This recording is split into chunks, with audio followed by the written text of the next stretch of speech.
우리는 계속해서 성도의 정체성이 무엇인지, 성도는 어떤 사람입니까? 라고 만약에 우리가 함께 논의한다면 이런 사람이겠군요 라는 어떤 짧은 문장들이 주제가 되어서 우리가 계속 연속으로 보고 있는데, 오늘은 뭐라고 되어 있죠? 제목이 누구의 뜻을 실현한다고요? 예수님의 뜻을 실현하는 사람이 성도다 라고 말씀하고 있습니다. 사람은 누구나 할 것 없이 자기가 더 나은 사람, 더 발전하고 그리고 앞으로 원하는 것을 이루며 살고자 하는 그런 소망, 좀 더 강하게 표현하면 그런 열망을 인간은 누구나 다 갖고 있습니다.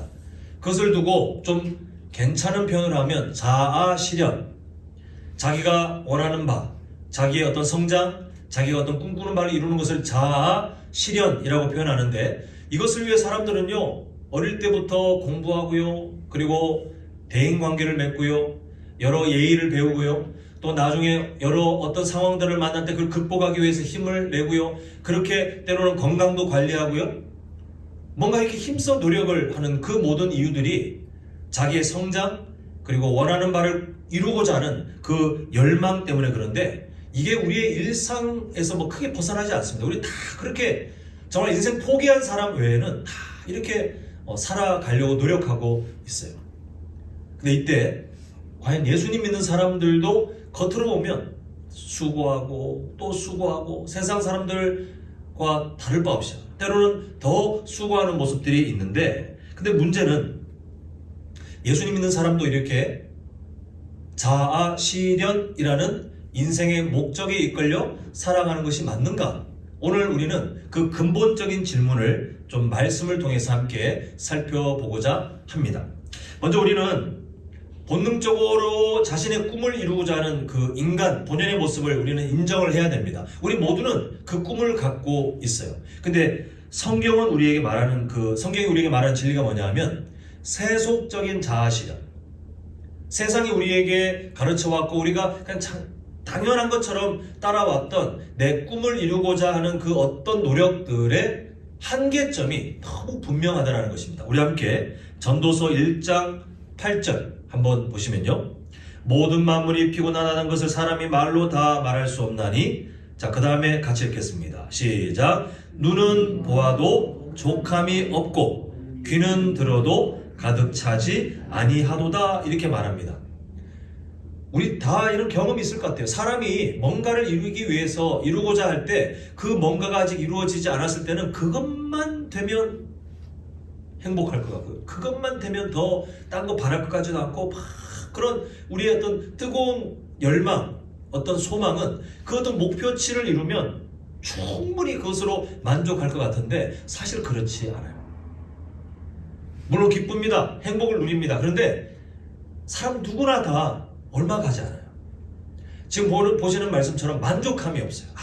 아무리 뭔가를 추구해서 막 그것만 되면 내가 더 이상 소원이 없겠네. 우리가 흔히 하는 말 있잖아요. 이것만 되면 내가 정말 소원이 없겠네. 아니요. 그거 되면 또 다른 소원이 우리 마음에 막 스물스물 생겨나요. 성경이 그렇게 말하고 있습니다.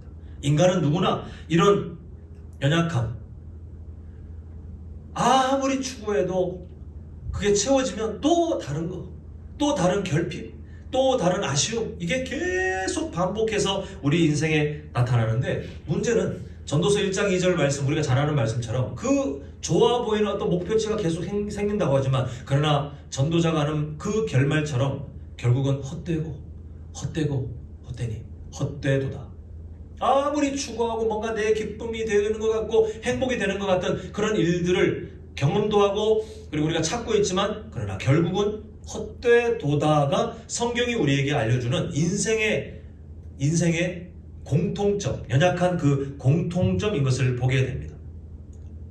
이렇게 세상의 어떤 자아 실현, 세상의 어떤 꿈을 찾고자 하는 그것에 대해 이런 아쉬움이 있구나, 이런 한계점이 있구나라고 보았지만, 근데 사실 이거보다 더 근본적인 문제가 함께 있어요. 그게 뭐냐 하면, 자아 실현이 뭐냐면요, 내가 꿈꾸는 바가 이루어지는 것이 자아 실현입니다. 내가 바라는 나의 어떤 자아상, 내가 바라는 나의 어떤 소망들이 이루어져 가는 것이 세상에서 말하는 자아 실현이에요. 그것을 이루기 위해서 사람들은요, 한때 자기 개발 도서들이 막 서점에 계속해서 인기 순위에 올라가 있고 사람들은 그걸 보면서 좀 더 자기가 미래를 위해서 자기를 준비하는 그런 사람들이 되고자 힘쓰는 것이 있는데, 그 삶을 따라가는 삶을 가만히 들여다보면 성경적으로 어떻게 판단이 되냐면요, 만족의 기준이 결국은 자기 자신이에요. 자아실현, 어떤 꿈을 쫓고 어떤 소망을 이루고자 하는 어떤 동기, 막 힘을 낼 수도 있죠. 그것을 통해서 어떤 사람들은 어떤 어려움을 극복하는 동기, 힘을 낼 수도 있습니다. 근데 결국은 그 기준이 뭐냐 하면 다 나 자신의 만족이 최종 결론이에요. 그게 마지막 점검표예요. 근데 이게 사람 당연히 그렇지 않습니까? 라고 할지 모르겠지만 그 질문이죠. 우리가 절대 피할 수 없는 질문.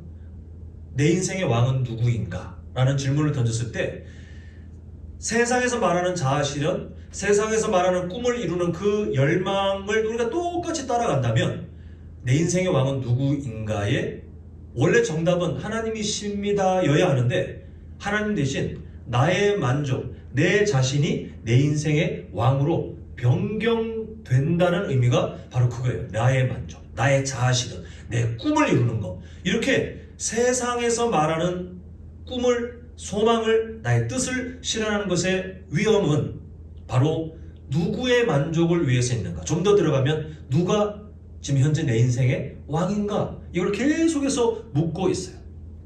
이렇게 살아가면요, 창세기 4장부터 시작된 가인 계열이죠. 하나님 필요 없고 우리끼리 우리 힘을 모아서 우리가 뭔가를 만들어 보자, 우리가 저 눈에도 안 보이는 하나님 앞에 섬기고 이럴 것 없이 우리가 한번 유토피아를 만들어 보자, 이렇게 외쳤던 그 가인 계열, 이 세상에 지금 이미 꽉 차 있는 그 세속적인 문화에 굴복하고 순종하는 삶밖에 되지 않습니다.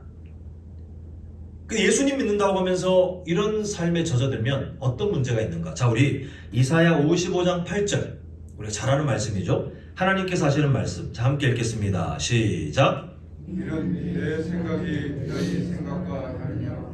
내 길은 너희의 길과 다르니라. 여호와의 말씀. 예수님을 안 믿는 사람들은 아예 하나님의 생각에 관심이 없기 때문에 거론할 필요가 없고요.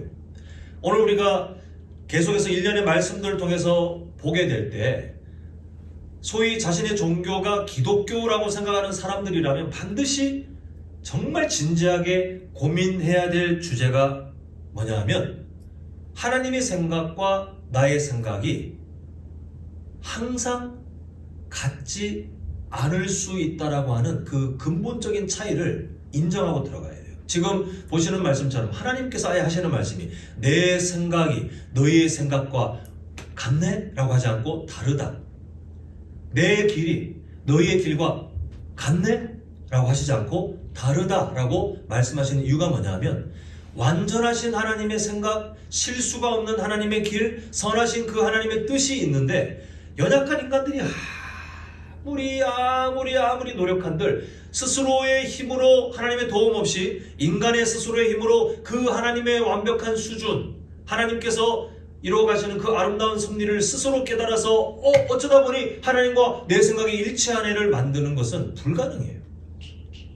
그 말인즉슨 하나님의 생각과 한참 못 미치는 인간의 생각이 항상 어긋나서 존재하는데, 이 어긋나서 존재할 때에 안 믿는 사람들은 뭐 그렇다고 칩시다. 그런데 예수님 믿는다고 하는 사람들이 똑같이 이 어긋남을 경험합니다. 우리가 불완전하니까요, 연약하니까요. 예수님 믿는다고 하지만 우리는 이 연약함을 경험할 수밖에 없거든요. 이게 충돌될 때가 수도 없이 많이 발생돼요. 나의 생각과 하나님의 생각이 충돌될 때. 자, 한번 여쭤보고 싶습니다. 성도님들께서 살아가시다가 하나님의 생각과 나의 생각이 충돌될 때 누구의 생각을 따르는 것이 지혜로운 모습입니까? 예, 지금 다 하나님의 생각을 따르는 게 지혜롭다고 하시죠. 그렇게 살고 계시는지가 문제예요. 언제든지 제가 여쭤봐도 성도님들 고민하지 않고 마음에서 우러나오는 생각으로 당연히 하나님의 생각을 선택해야죠 라고 하시겠지만, 현실은 그렇게 쉽지 않아요. 지금 현재 기준으로 봐도 오늘 하루를 살아오셨을 때 성도님들 하나님의 말씀에 정말 완벽하게 순종하고 있다가 여기 예배에 오셨을까요? 물론 성도님들 삶이 정말 모두에게 존경받을 만하고 칭찬받을 만한 그런 그리스도인의 삶을 살아가고 훈련하고 그렇게 살고 계시겠지만 우리 다 알잖아요. 우리 다 알잖아요. 내 인생의 왕좌에 쉴 새 없이 내가 올라가서 내 멋대로 해왔던, 좀 더 한 발자국 나가서 여쭤보자면 이미 하나님의 말씀들을 다 어느 정도 아실 법한 분들입니다. 제가 이게 얼굴을 쭉 보니까 오늘 생전 처음 교회 와서 하나님의 말씀이 뭔지 모른다 이게 아니라 어느 정도 하나님이 뭘 기뻐하시고 우리에게 뭘 명령하시는지 어느 정도 다 아시는 분들이에요. 순종이 잘 되시던가요? 지난 일주일 순종이 잘 되시던가요? 하나님 사랑하고 이웃 사랑이라는 그 큰 줄기에 우리를 향하신 하나님의 명령에 성도님들 정말 순종이 잘 되시던가요? 분명히 제가 여쭤봤을 때 하나님의 생각과 나의 생각이 충돌하면 어떤 것을 선택하는 게 지혜롭습니까? 전혀 망설임 없이 하나님의 생각을 선택하는 것이 맞다라고 말씀하셨습니다만 지난 성도님들의 삶을 돌아보면 하나님의 말씀에 순종하지 못한 지점들이 사실 많으실 거예요. 여전히 반복되는 부분도 있으실 겁니다. 그게 뭐냐면 하나님의 말씀, 성도님들이 갖고 있는 생각이 충돌된 지점에 성도님들께서 어떤 이유인지는 모르겠지만 그게 자존심이든 그게 어떤 나의 유익을 위해서든 나의 어떤 만족을 위해서든 그게 뭔지는 모르겠습니다만 어떤 이유에서든 하나님의 말씀과 성도님들의 생각이 충돌되었을 때에 하나님의 말씀을 내 인생 뒤로 살짝 밀어놓고 내가 지금 당장 원하는 감정을, 내가 원하는 생각을, 내가 원하는 언어를, 내가 원하는 어떤 삶의 선택을 하신 거예요. 충돌이 일어났는데 우리가 당연히 해야 될 그 우러나오는 마음과 별개로 지나온 삶을 보니 꽤 많이 하나님의 말씀을 충돌된 지점에서 뒤로 미루고 내가 원하는 삶을 살아오셨어요. 제가 안 봐도 뻔합니다. 왜냐하면 제가 그렇거든요. 크게 다르지 않아요. 우리는 다 이런 연약함을 안고 살고 있어요. 하나님께서 내 인생의 왕이시냐라고 물어봤을 때에 우리는 당연히 왕이십니다라고 하는 근본적인 신앙의 고백은 갖고 있습니다. 그런데 지나온 삶을 보면 이율배반적인 거예요. 우리는 그렇게 알고 그렇게 살고 싶다고 생각하고 있지만 여전히 남아있는 죄의 습관들은 순간순간 내가 그 왕의 자리에 올라가서 내가 선택하는 거예요. 내가 만족하는 거, 내가 기뻐하는 거, 내가 아직 원치 않는 거는 하나님 말씀이 어떤 걸 명령하시는지 알고 있음에도 불구하고 안 보는 거예요. 거들떠 보지 않아요. 알아요. 충분히 알지만 지금은 아니에요. 지금은 이렇게 밀쳐내요. 하나님의 생각을 거절하고 내 생각을 선택한 결과입니다. 우리가 하나님 말씀에 순종 정말 잘 되시던가요? 했을 때 우리 모두 고개를 한번 푹 숙이고 참 하나님 앞에 죄송한 마음이 가득합니다. 이렇게 생각할 수밖에 없는 연약함들이 있잖아요. 그 근본적인 삶의 모습을 판단하면 결국은 하나님의 생각, 나의 생각이 충돌될 때 내 생각을 선택한 지점이에요. 그게. 우리는 심각하게 우리 삶을 돌아봐야 돼요. 세속적인 자아실현, 세속적인 소망을 중요하게 생각하며 살아오는 그 삶의 습관이 계속 반복되면 어느 순간 내가 기뻐하는 삶을 선택하는 거에 익숙해지거든요. 그러면 하나님의 말씀이 충돌되어도 나중으로 지금 나는 아니면 예를 들어 이웃사랑, 누구를 용서하고 누구를 이해하고 저 사람이 먼저 나에게 화해하게 전에 나에게 용서를 구하기 전에 절대 안 해. 우리 안에 그런 반박하는 마음이 왜 들겠습니까? 하나님이 그 원치 않는 걸 알면서도 우리가 그걸 선택하는 거예요. 마귀가 우리를 유혹하는 게 아니고 마귀는 우리에게 야 그렇게 하는 게 너의 자존심을 지키고 네가 마음이 편하는 거야. 너 바보 안 되는 거야 라고 물건을 깔아놓지만 그 물건을 덥석 짚는 건 우리 자신이잖아요. 우리가 선택하는 거예요. 근데 이렇게 살아가면 문제는 이렇게 살아가면 성도인데 성도답게 살지 못하는 삶이 반복된다는 문제입니다. 여러분, 교회인데 결국은 이 세상 사람들에게 빛과 소금의 역할을 못하고 손가락질 당하고 짓밟히는 거예요. 성도인데 덕이 되지 못하고 그 복음의 향기가 흘러가는 통로가 되지 못하고 오히려 복음을 막는 참 부끄러운 삶을 살아가게 돼요. 성도인데 성도답지 못할 때 우리는 얼마나 추악한 모습이 되는지, 우리는 성경의 과거 우리보다 먼저 그 연약한 삶을 살아갔던 여러 사람들을 통해서 우리는 몇 번을 통해서든 다시 보게 됩니다.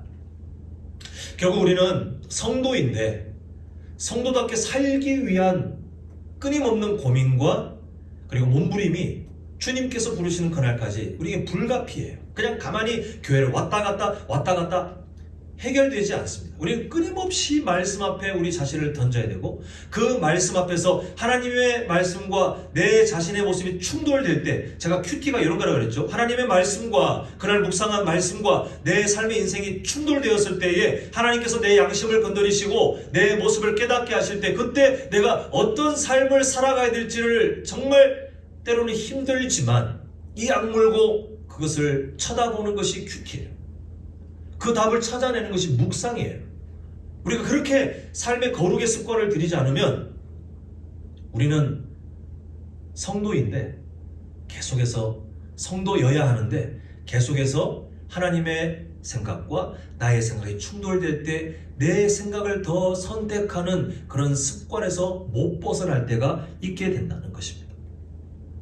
자, 이 시점에 우리 본문 한번 다시 봐야 되겠습니다.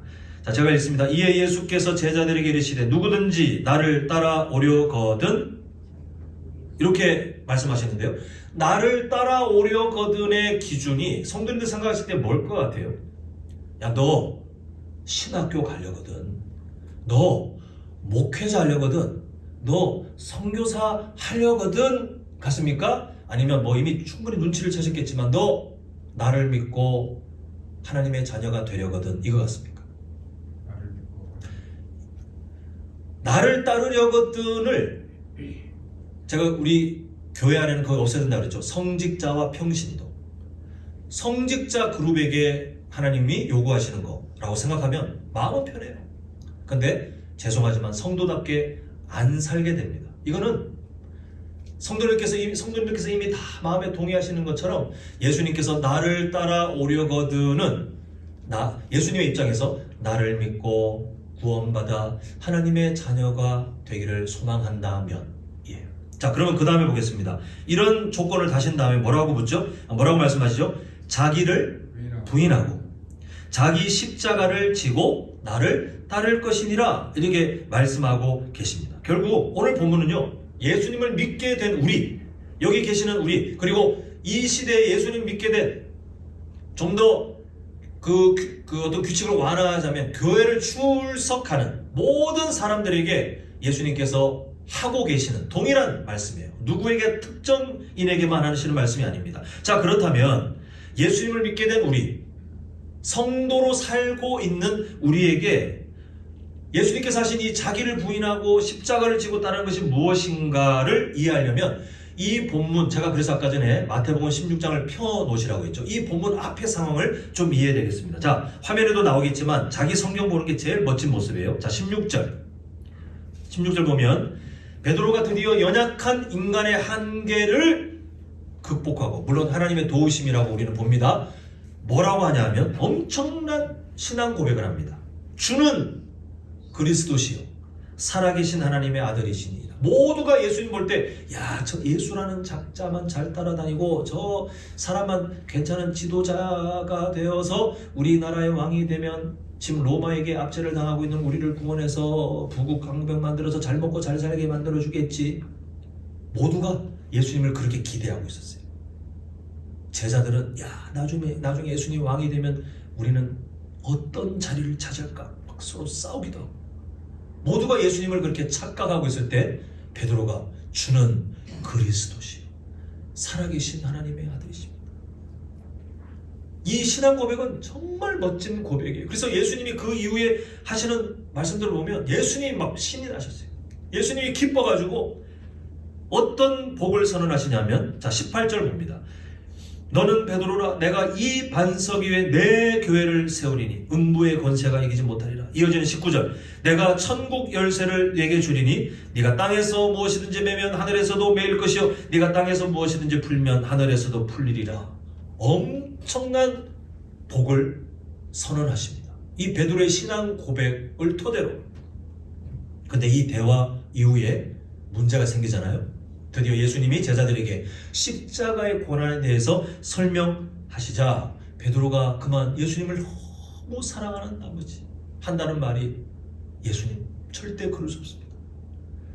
예수님께 십자가의 고난은 일어나지 않을 것입니다. 그렇게 했을 때에 예수님께서 하신 너무나도 무섭고 엄한 말씀이 23절이죠.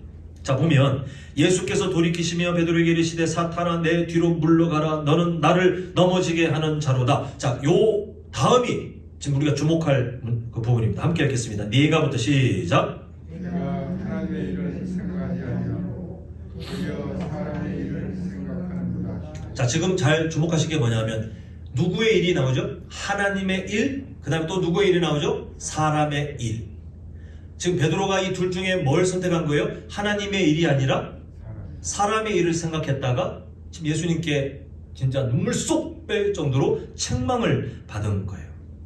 그 다음에 이어지는 말씀 우리가 본 것처럼 자기를 부인하고 자기 십자가를 지고, 오늘 우리가 읽은 본문 있잖아요. 본문을 착각하는 사람들은 자기의 십자가를 어떻게 생각하냐면 나를 힘들게 하는 어떤 것들이라고 생각해요. 그래서 흔히들 옛날에 이런 대화들을 참 많이 들었는데 지금 보면 다 헛된 대화였어요. 가정에 예를 들어서 이거는 그냥 예입니다. 폭력을 행사하는, 막 술 마시고 막 폭력을 하는 그런 남편이 있을 때 늘 상처받는, 교회 간다고 핍박당하고 그런 상처받을 때 교회 다른 지체들이 걱정해서 말하면 아휴 제가 제 십자가를 져야죠. 제 십자가입니다 그 인간. 어떤 어려운 점이 있잖아요. 내가 원치 않는 사람, 원치 않는 일을 예수님께서 하신 자기의 십자가라고 생각해요. 근데 아니에요.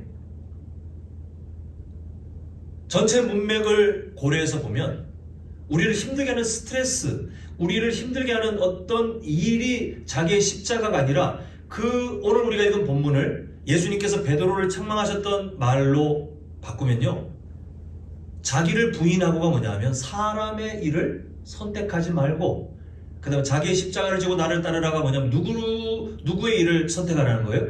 하나님의 일을 선택하라. 그 구조로 되어 있어요. 왜 베드로가 예수님의 그 십자가의 고난을 거부했습니까? 베드로 입장에서는 예수님이 고난을 당한다는 거 싫어요. 그런데 베드로가 만약에 사람의 일로는 충분히 이해할 수 있지만, 그러나 더 크신 이게 이루어져야 그동안 하나님의 그 꿈, 그렇게도 오랫동안 준비하셨던 그 하나님의 구원 역사가 이루어지는 것을 알면, 그리고 그 이후에 예수님께서 부활하시고 그 영광이 완성되어 나타날 것을 안다면 그 하나님의 일을 당연히 선택하고 그 일에 동참하며 그 일에 어울리는 제자로 예수님 곁에 있었을 거예요. 근데 베드로는 어땠냐면 하나님의 일을 생각하지 못하고, 그러고 보니 그걸 거부하고 오히려 사람의 일, 예수님이 안 다치길 원해요, 예수님이 안 아프길 원해요. 그럼 우리 구원받지 말고 다 죽자는 의미잖아요. 그걸 이해하지 못하는 거예요. 미련한 선택을 한 거예요. 예수님께서 하신 책망은 베드로에 대한 그냥 감정이 아니고 사람의 일과 하나님의 일이 있을 때에 하나님의 일을 적극적으로 거부하고 사람의 일을 선택하는 그 베드로에 대해서 너 교회라면, 너 성도라면, 너 나의 제자라면 그거 선택하면 안 돼. 그거 선택하면 안 돼. 분명한 충돌 지점에 무엇을 선택하는 것이 성도의 삶인지를 베드로에게 예수님께서 아주 단호하게 하신 말씀이에요. 결국 베드로는 오늘 처음에 말씀드린 그 표현으로 받고 오늘 본문의 베드로의 상황을 우리가 한번 풀어 설명하자면, 베드로는 있잖아요, 하나님의 일과 사람의 일이 충돌될 때에 사람의 일, 그러니까 자기에게 만족이 되는 언어, 자기에게 만족이 되는 감정, 자기에게 어떤 충실한 그 생각대로 예수님께 말씀을 드렸는데 그게 알고 보니 하나님의 일을 거부한 일이 되어서 야단을 맞았잖아요. 바꿔 말하면 성도는 사람의 일과 하나님의 일이 충돌될 때에 이 사람의 일이 아무리 내 마음에 만족이 되고 나에게 기쁨이 되고 또한 나에게 유익이 되고 내가 원하는 어떤 것을 이루는 뭔가가 된다 할지라도 그게 하나님의 일과 충돌이 되면 기꺼이 이것을 포기하고 하나님의 일을 선택하여 살아가고자 몸부림치는 사람이 바로 성도이며 오늘 본문 말씀으로 따지면 그게 바로 예수님을 따르는 사람이에요. 이게 성경이 말하는 성도의 정체성입니다. 우리는 사람의 일과 하나님의 일이 충돌될 때 초반에 말씀드린 단어로 바꾸면 나의 소망과 하나님의 생각, 하나님의 뜻이 충돌될 때에 우리가 과연 어떤 것을 선택하는 것이 맞는가를 의심할 이유가 전혀 없는 것이요. 자, 우리 말씀 한 군데 요한복음 6장 38절. 자, 함께 읽겠습니다. 시작. 내가 하늘에서 내려온 것은 내 뜻을 행하려 함이 아니요 나를 보내신 이의 뜻을 행하려 함이니라. 자, 이 본문 말씀에서 다 끝났어요. 이미 예수님께서 이 땅에 오신 이유가 예수님의 자아실현, 예수님의 꿈을 이루기 위해서가 아니라 하시는 말씀이 뭐냐 하면 하나님의 일, 하나님의 뜻이 실현되는 것을 위하여 예수님의 이 땅에 오심과 공생의 모든 사역들 십자가의 죽으심까지 기꺼이 순종하고 계심을 말씀하고 있어요. 예수님조차 그렇게 살아가셨다면 우리가 그 구원의 은혜로 하나님의 자녀가 되고 그 구원의 은혜로 여전히 부족하지만 그러나 의인으로 이미 칭의의 은혜를 받아 하나님의 자녀, 하나님 나라의 백성으로 인침받은 우리라면 하나님의 말씀과 내 생각이 충돌될 때 우리는 하나님의 말씀을, 하나님의 뜻을, 하나님이 기뻐하시는 쪽을 선택하기 위해서 끊임없이 몸부림치고 그렇게 살다가 천국 가는 것이 성도의 삶이에요. 이제 말씀을 맺도록 하겠습니다. 오늘 설교 제목을 풀어보자면 성도는 자신의 꿈보다 예수님의 뜻을 뭐하는 사람이라는 거죠? 오늘 설교 제목으로 본다면 주보에 나와 있는 제목을 보셔도 됩니다. 자신의 꿈보다 예수님의 뭘 실현하는 사람이 성도예요? 예수님의 뜻을 실현해 가려고 하는 사람이 성도예요. 요즘 저희 교회 그 청소년들 또 청년 데리고 지금 요한계시록 독서 토론을 이제 주일마다 하고 있는데 제가 우리 자녀들, 그 젊은 자녀들에게 가르치고 싶고 그리고 꼭 그 삶에 새겨주고 싶은 게 뭐냐 하면 바로 이거예요. 자신의 꿈을 실현하기 위해서 공부하고 자신의 꿈을 실현하기 위해서 대학 가고 자신의 꿈을 실현하기 위해서 취업을 준비하고 자신의 꿈을 실현하기 위해서 나중에 연애를 하고 자신의 꿈을 실현하기 위해서 나중에 가정을 이루고 노후를 준비하고 세상 사람들이 따라가는 자아 실현을 마치 그게 예수님 믿는 사람의 당연한 모습인 것처럼 살아가면서 적당히 그때마다 어떤 종교적인 방법을 찾거나 그때마다 적당히 하나님이라는 신을 소환하거나 그런 삶이 아니라 오늘 설교 제목을 풀어서 설명드린 것처럼 성도는 자신의 꿈을 이루는 것보다 예수님의 뜻을 실현하고자 몸부림치는 것이 성도인데 어떻게 해야 주님께서 기뻐하시는 삶이 될까? 그걸 위해 공부하고 어떻게 해야 주님께서 기뻐하시는 삶을 내가 미리 준비할까? 그걸 위해서 대학 가고 어떻게 해야 내가 사명지로 아니면 주님께서 부르신 그 자리에 영향력을 끼치는 사람이 될까? 그렇게 취업을 준비하고 어떻게 해야 내가 이 땅 가운데 하나님이 기뻐하시는 믿음의 가정을 이룰까? 그렇게 기도하며 나중에 결혼을 준비하고 자녀를 준비하고 어떻게 내가 이 허락된 인생 가운데 하나님의 영광을 나타낼까? 그렇게 자신의 삶을 이끌어가고 이게 저는 우리 교회 자녀들에게 심겨주고 싶은 인생의 가치관이에요. 이게 바로 잡히면 우리 자녀들은 뭘 해도 하나님이 든든히 사용하십니다. 뭘 해도 하나님이 그 손에 붙들고 이끌어 가시는 거예요. 근데 아무리 모두가 우와, 제가 다니는 교회마다 서울대에 나온 사람들은 그렇게도 사람들이 추앙하더만요. 저 집사님 서울대 출신, 저 부목사님 서울대 나오셨어요. 일단 그게 먼저 시작되더만요. 어느 순간 우리에게 젖어있는 좋은 학교 나온 사람이라고 하면 일단 이야, 열심히 저 사람 일꾼, 그의 신앙의 정도가 어떤지 전혀 모른다 할지라도 일단 우리 교회 서울대 출신 누군가 있다 그러면 그 자녀가 지금 신앙의 상태가 어떤지 몰라도 좋은 대학 갔다 그러면 이야, 진짜 좋겠어요. 진짜 하나님께서 크게 사용하신 거. 연봉이 많다 그러면 와, 좋은 대기업 들어갔다 그러면 세속적인 자아 실현, 세속적인 꿈을 추구하는 삶이 한국교회 저변에 깔려 있어요.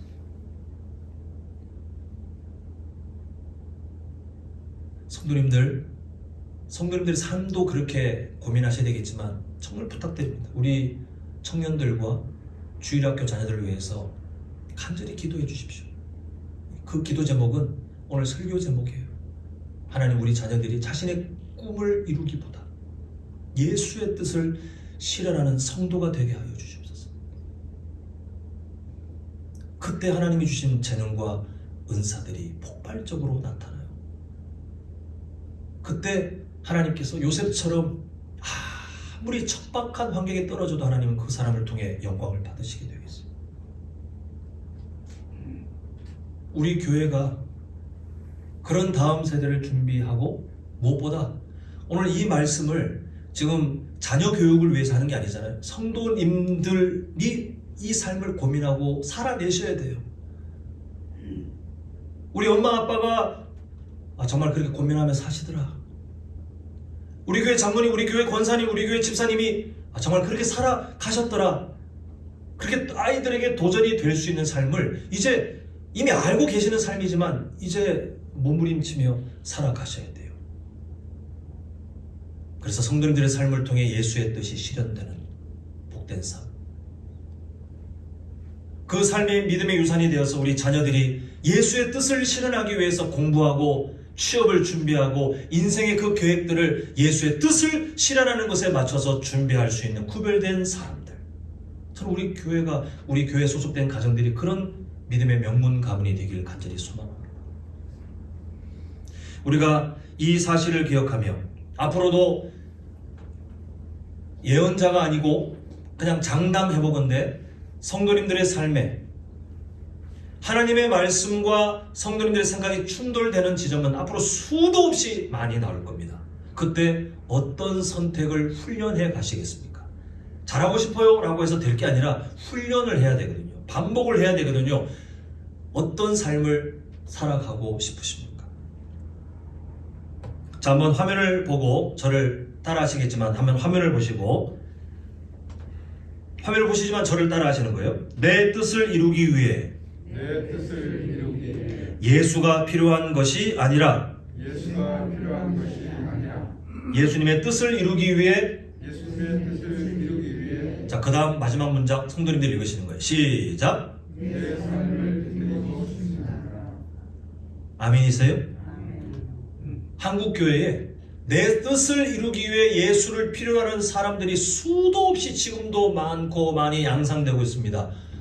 한남제일교회 담임 목사로 꿈꾸는 욕심이 있다면 우리 교회에 소속된 분들은 내 뜻을 이루기 위해 예수를 필요로 하는 것이 아니라 반대로 예수님의 뜻을 이루어드리기 위해 내 삶을 드리겠다고 그렇게 또한 살아가며 결단하는 우리 모두가 되셨으면 좋겠어요.